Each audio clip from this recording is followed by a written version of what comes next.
Geriausiai komandai geriausias aptarnavimas. Kauno Žalgirio krepšininkai ir uždaroji akcinė bendrovė Kautra tęsia bendradarbiavimą. Lietuvos čempionai į oro uostus rungtynes Lietuvoje ir iš jų keliauja specialiai jų reikmėms pritaikytų autobusu. Žalgiriečiai gali mėgautis išskirtiniu komfortu, leidžiančiu jums pilnai ištiesti kojas ir naudotis kitais privalumais, kuriuos jiems teikia patogi kelionė atnaujintų autobusu. Nuo šiol autobuso teikiamais patogumais galės mėgautis visi norintys. Žalgirio komandai nesinaudojant autobusu jis kursuos reguliariais maršrutais Kaunas Vilnius Kaunas ir Kaunas Palanga Kaunas. Keleiviai galės sėdėti tose pačiose vietose, kuriuose į rungtynes važiuoja Paulius Jankūnas, Martynas Pocius bei kiti Žalgirio komandos nariai. Dėkojam Kautrai už tolimesnį bendradarbiavimą ir kaip matot, kiek dizainas rodo, kad visi žmonės ir visi sirgaliai ateidami į areną prisideda prie komandos pergalių. Ir labai tikimės, kad ir visi keleiviai autobuso taip pat prisidės ir didės komandai pergalių. Ačiū labai ir sėkmingo naudojo.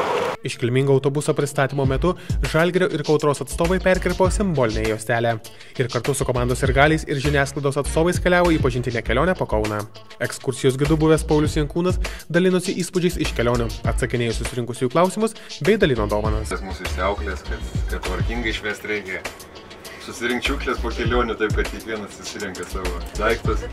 O šiaip smagiai, jeigu laimėm LKL-as ar kažkas kitas būdavo čia BBL-as, LKF taurė, taip smagios tos kelionės. Netgi smagiau yra laimėti kitą miestą ir grįžinėti namo į Kauną autobusą. Komandos kapitonas džiaugiasi, jog nuo šiol autobusu galės naudotis ne tik krepšininkai, bet ir visi ekipos sirgaliai ir Lietuvos žmonės. Buvo daug klausimų, daug atsakymų, manau, kad keleiviai nenubodžiavo.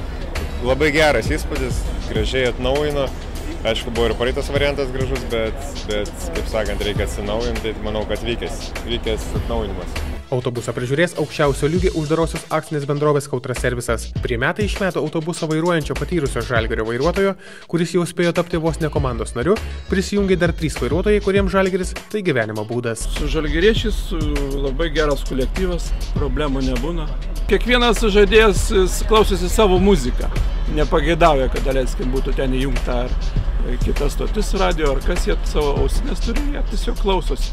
Dažniausiai važiuojam LKL rungtynės tai visą Lietuvą, o būdavo pernai daleiskim VTB, tai Minskas ten, Ryga.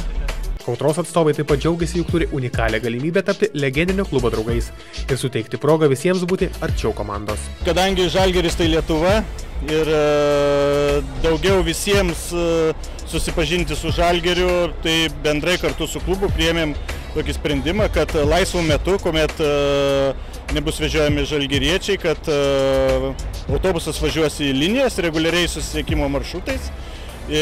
Pirmame etape važiuos į Vilnių ir į Palangą, 6:25 iš Kauno į Palangą ir 15:25 iš Kauno į Vilnių. Autobuse bus rodomi filmai, varžybų momentai patys įdomiausi. Na, taip pat bus galima tapti ir Žalgirio garbės klubo nariu. Autobuso pristatymo metu buvo apdovanota pirmoji autobuso keleivė vykusi į Vilnių. Komandos kapitonas Paulius Jankūnas įteikė marškinėlius pažymėtus pirmuoju numeriu. Pajutę tikrą žalgirietišką dvasią autobuse galės iš karto įsigyti ir Žalgirio atributikos bei tapti Žalgirio garbės klubo nariais. Tai reikės užpildyti autobuse esančią anketą ir paduoti vairuotojui.